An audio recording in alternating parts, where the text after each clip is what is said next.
Hi, this is Carolyn Stewart with InspirED Me Learning and Mentoring, and I'm joined today by Christine Nicole of BODYCHERISH.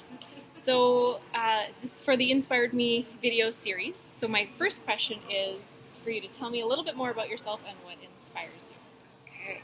Well, first I just want to thank you for having me here and inviting me to share in this discussion. Super excited.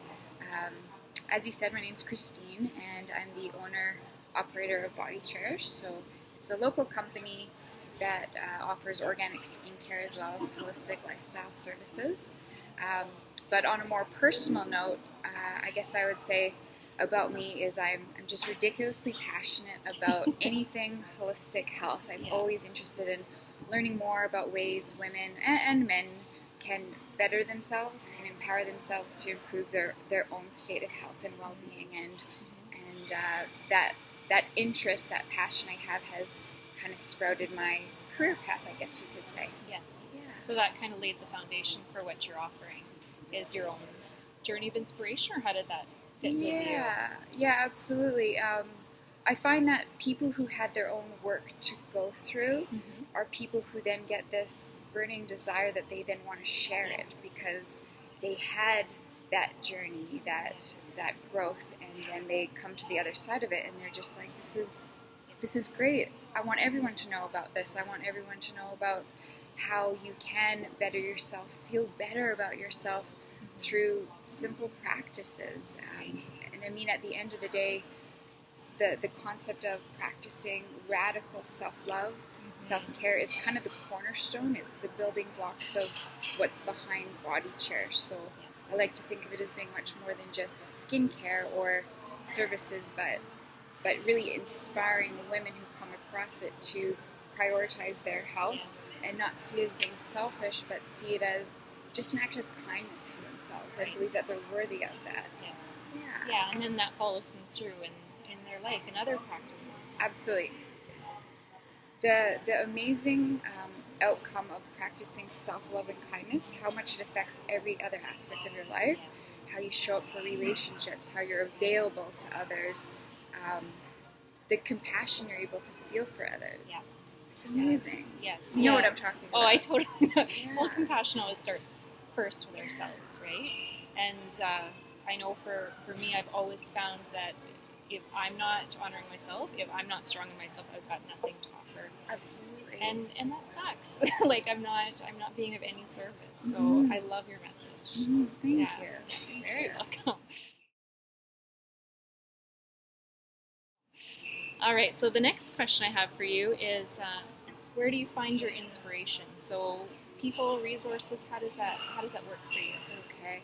Well, I find my inspiration from a lot of sources, to tell you the truth. So I will first shine a light on some well-known, maybe thought leaders or spiritual teachers who I have been following for several years, who have actually impacted me quite positively. So I absolutely love the teachings of, well, he's passed now, Wayne Dyer. Yes. I just love playing audio in the background when I'm cleaning, when I'm getting ready, of different teachers, because I find that even if I don't hear every word they're saying, it just kind of gradually absorbs into it, you know? So I absolutely love Wayne Dyer. I love everything by Doreen Virtue. I came across the teachings of Abraham Hicks about a year and a half ago, and I have to admit, just learning more about the law of attraction and energy and all of that, I find that it's made a huge difference in my life, how empowered I feel about creating the exact life I want to by being mindful of the energy I'm putting out. So those are some heavy hitters, I'd say, that they're pretty big. I get some inspiration from. But honestly, it's everyday people I come across. It's my friends. It's non-famous people who I see are living a life that's truly authentic and true to who they are.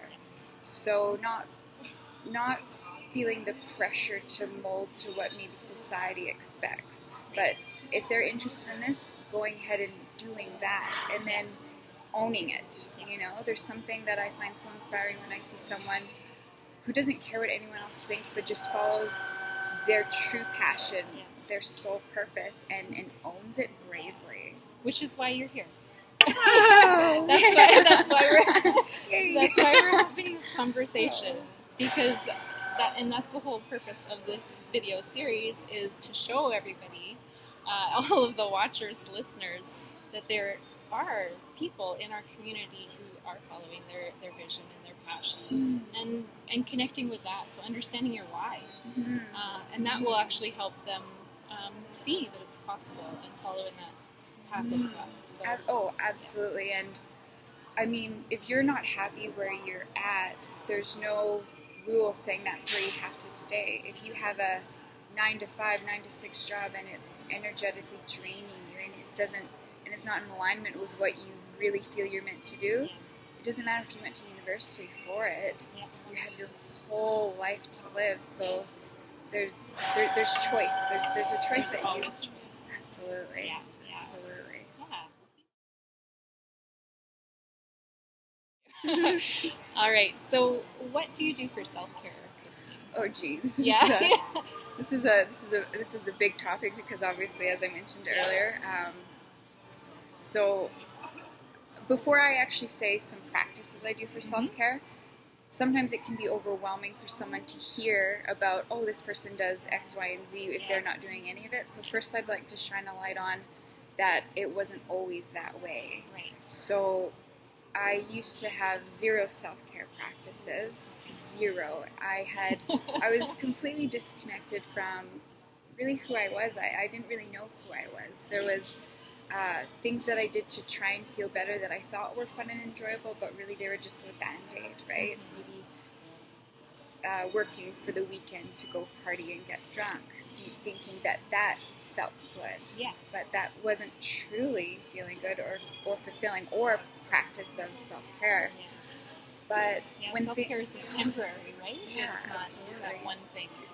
So when things were getting quite trying and difficult for me in a phase of my life, it kind of got to a point where it was no choice but to shake things up. I was sick of feeling the way I had been feeling. I wanted to feel inspired. I wanted to feel creative. I wanted to feel empowered. I wanted to like myself. Not only like myself, but I wanted to love myself. But I wasn't there yet. And it was showing up and practicing these little simple things daily that eventually grew and snowballed. And before I knew it, my life was completely transformed. And it was little things that at first maybe were a little bit difficult to show up to every day, like a morning yoga practice. I do 15 minutes just watching a free YouTube video every day. At first that was difficult, but then it eventually becomes a ritual that you enjoy because you feel the outcome of it. You feel how your body feels after, how you feel that you followed through on a task. And there's road bumps along the way when you start practicing those little habits where maybe you adhere to it for a month and then you fall off track. But that doesn't mean you have to give up and not believe that you can get back on track with it, right? Some self-care practices that, one in particular that I feel is so crucial to everyone's state of health and well-being, is finding that creative outlet where they can express themselves. So we talk a lot about self-care as being yoga and meditation, and I'm a proponent of all of that, but what about that thing inside of you that wants to be expressed that we often as adults don't give time for because we go to work, we pay our bills, we just go, but what if you love painting? What if you love gardening? What if you love just making something that has beauty, creating something? And I think that we're each given a gift of something that we're talented in, that we can excel in, and it's a shame if we don't offer that to the world. So for me, I discovered, wow, I love creating body care, skincare that's healthy. I love doing that. And it feels so good to do that practice that I view that in itself as self-care. So I encourage everybody, something to have that creative outlet to express yourself and to make time for it. Make time for it as if it was going to your yoga class on the weekend or meditating. And I mean, meditating is great too. All those things are great, but that creativity outlet for sure. And putting it out there like that. I know for myself, when I was young, I wrote all of the time. but I wouldn't let anybody see it. Interesting. Until last year. Okay. And that was kind of the first time, and now that's my outlet, and I've always used it, but I've never put it out into the world. And how freeing was it when you took that vulnerable step, and it was probably terrifying, but you did it? Yes. It's allowed me to do pretty much everything else in my life. Interesting. Yeah, because that's the one thing that I held back from is expressing my true self. You know, and when you offer those creative gifts, that is your essence.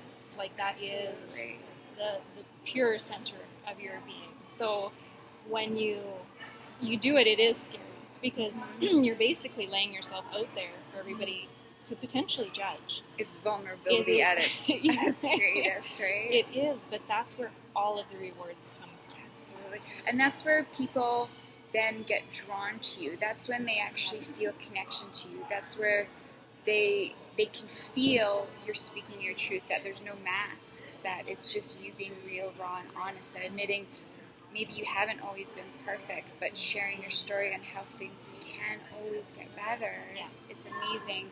And if anyone's watching and they have that little tingling, that little nudge feeling of they want to do something, but there's fear behind it, moving through that fear and doing that thing is honestly that one thing that can offer you the most growth in your life and the most success. Yes. Yeah. Oh, I know. I love this topic. I love this topic because I've experienced it firsthand. You know, I used to be, not too long ago, I was shy, and I hate to even admit it, but I was a little embarrassed to admit my love about crystals and crystal healing. Mm-hmm. And that's crazy because crystals in general are such a large part of my career these days, to think that I was embarrassed to even share to people that I am a proponent of crystal healing and energy healing in general, right? Mm-hmm. But maybe where you currently were wasn't necessarily where you needed to be with that, right? And that is the hardest thing. So you're right. If there are people watching and they've got that kind of nudge, that feeling, it's important to know that where you'll go is so vastly different from where you are, and you'll build that support system. Mm-hmm. So when you put that out there, people that are attracted to you, the energy, the work, everything just kind of comes to you like a magnet. Absolutely. Yeah. And that touches on the law of attraction. You might think, well, people are going to think I'm crazy for going forth on this idea, you know, but maybe some people that you presently know would think that, but they'll kind of drift away, and you're going to be surrounded with such loving, supportive people that sometimes you might even have to pinch yourself, you know, because it doesn't feel the same. Yeah. It's like when you follow through with that thing that you're meant to do, the universe has your back. It shows up for you. It opens doors. It opens windows. It's there to help. It's there to help. So I'm going to go off track just a tiny bit. Okay, that's okay. Okay, so when did you find yours? How did you feel, like when did you know that you found that kind of thing inside of you that would be supported, that needed to get out? Oh, gee. Well, in all honesty, it was actually just 3 summers ago where things were quite challenging in my life. A lot of difficult things all coincided at the same time, and things got shook up so much that it was almost like I lost a sense of identity. So I was left kind of just naked and raw to build myself back up. And the several months and maybe a whole year that followed that, my life improved so much more for the positive through my self-care, through eating properly, exercising, reading positive spiritual literature, learning about all these different things, these different healing techniques, different holistic health practices. I ended up on the other side of that difficult time better than I had ever felt in my whole life. That it was almost like it was all necessary to give me the tools and the skills that I have to share this with other people, right? I used to have a lot of skin problems, and then learning how to create my own skincare through natural ingredients, I cured my skin problems. So it's just all these things that I practiced and implemented in my personal life that gave me success over a kind of short period of time, to tell you the truth, left me with almost no choice but to want to share it with other people. Right. I just have that first-hand experience of how much better things got. Yes. So I'd say It's maybe a almost couple years ago, you know, several months in that time, things really started to blossom. Well, and it sounds like you had that blank slate, like you said, right? I did. You almost created a vacuum for possibility. And that's neat because, you know, a lot of people don't know where to start or where they're going to find their inspiration, but just being open to being surprised. And just allowing that and following those practices, it counts. Like, absolutely. And a simple decision might not seem like much. Oh, is this going to bring me insight into my life purpose?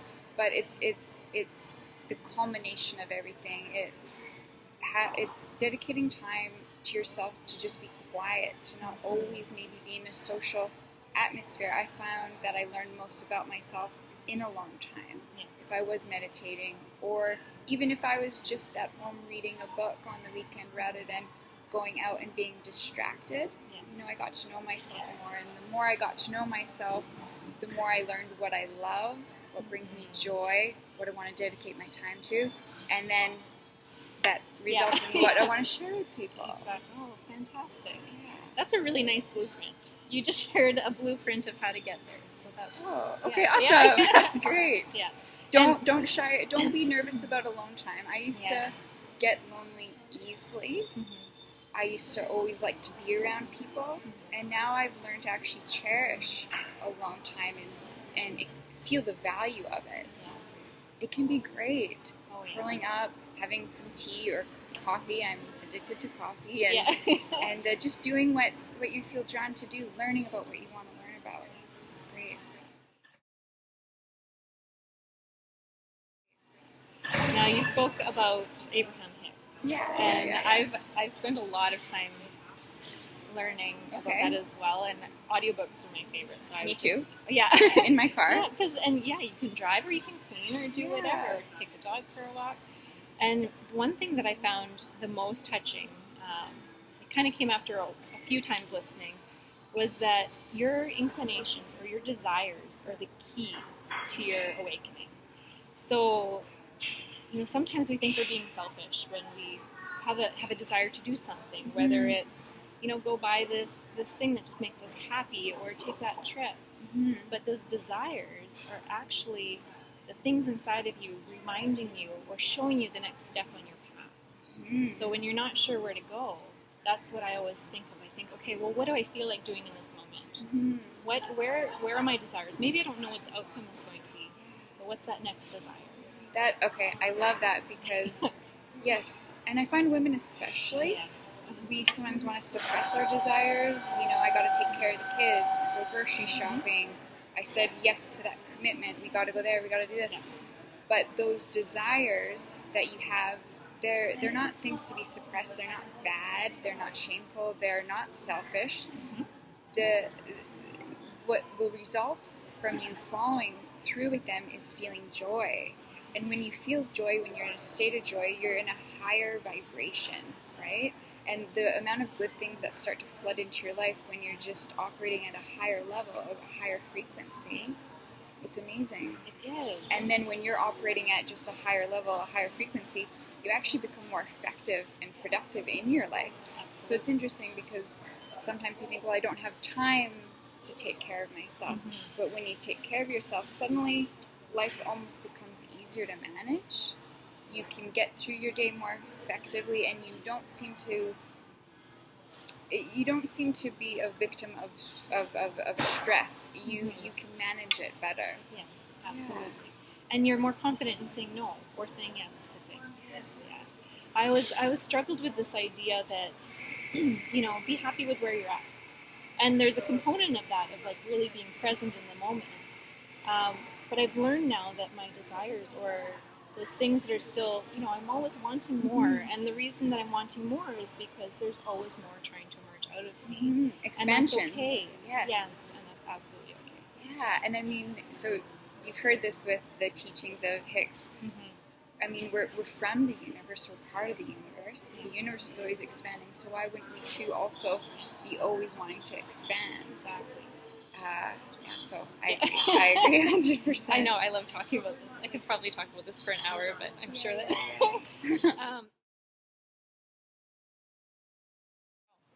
Okay, so what are you currently learning?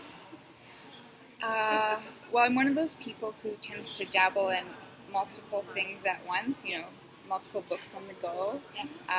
But one thing that I'm currently learning is myofascial cupping. So my background, I've worked in injury rehab and exercise therapy physiology for almost 8 years, a long time, and I came across myofascial cupping, and I just thought, okay, I wonder what this could offer to people suffering with chronic pain or any health ailment. And I took my certification, and I'm blown away by the therapeutic effect of it, the detoxifying effect of it, just the improvement it can offer to one's overall well-being and their own body's innate healing abilities. I'm quite impressed by it, but I'm still kind of a newbie to it. I'm still learning, but that's kind of what I currently am, I guess you could say. Cool. Yeah. All right. So what is your favorite quote in general or of the moment? Oh, gee. Okay, so I knew this question was coming. Yeah. I do have a favorite quote, but it's so long that I would have needed to print it off. Okay. And so I put that one on the back burner. Yeah. But one of my favorite quotes that's kind of stood by me ever since I was a little girl, I thought I'd share that. So it's really simple. I opened up an old book of my grandmother's when I was a little girl, and I came across it, and it's "This too shall pass." So we've all heard it, but it's so prevalent, and it's so helpful to always go back to that, to remind ourselves that nothing is constant. Everything's always changing. So even when you're in that moment that feels so horrible, so difficult, so bad, just to remind yourself it's not going to be like this forever. Yes. To think back on a previous difficult time, you no longer feel sad or unhappy about that. Yes. So just to always bring you back to that belief that things can and will be better. It's just temporary, and everything is just temporary. That's the thing, right? Yeah. Even the highest of highs, you know. Absolutely. And not that you want to detract from that joy, but it's good to remember that everything kind of ebbs and flows. And some people strive to want to always be happy, always be on that elevated state, and it's important to know that's not realistic to always be on that high level of it. It is going to ebb and flow. Sadness, grief, happiness, joy, and then there might be just kind of some in the middle, and that's okay too. Well, and they're all equally important to our growth and expansion. Absolutely. No mud, no lotus, Yeah. right? Yeah, So. exactly. All right, so last question. What's one thing you've recently learned that if you could, you would share with absolutely everybody that you meet? So hands down, it's going to be energy healing. So as I mentioned, 8 years working with people suffering from injuries, and I've seen every kind of injury, every walk of life, and it's been clear. Some people, same age, same injury, get better and thrive. Some people, it absolutely destroys their life, and they never get better, and they get down into depression or chronic pain, or just things don't move forward for them. So what's going on differently from one person to the next? So it's actually my more medical background that's led me to believe energy is the cornerstone of one's health. That when we first focus on having optimal energy, our energy moving properly, our chakras balanced, that then our health will reflect that. So if you go take it even further, if everything starts as energy before it manifests, then if we have optimal energy flowing in our body, we wouldn't be susceptible to disease, to illness, to depression, to those lower states. So it's both preventative and corrective. Absolutely, and so much of our healthcare system is that response back once things did deteriorate. But if we can just have it already operating at that ideal state, and some of how my life improved so much, my health, my well-being, my energy, how I feel about myself, it was those self-care practices, whether it be Reiki or working with crystals, essential oils, organic foods. It's those self-care practices that positively influenced and affected my energy, and then everything else started to manifest positively, whether it be better relationships, more abundance, more success with work. I mean, it all is influenced from it. So, wow. It's a big, powerful message. So. Okay, well, that's all the questions that I have for you today.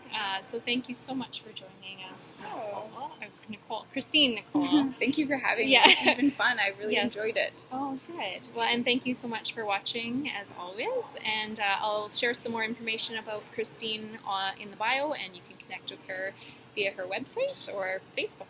Yeah. Great. Have a great day. Bye.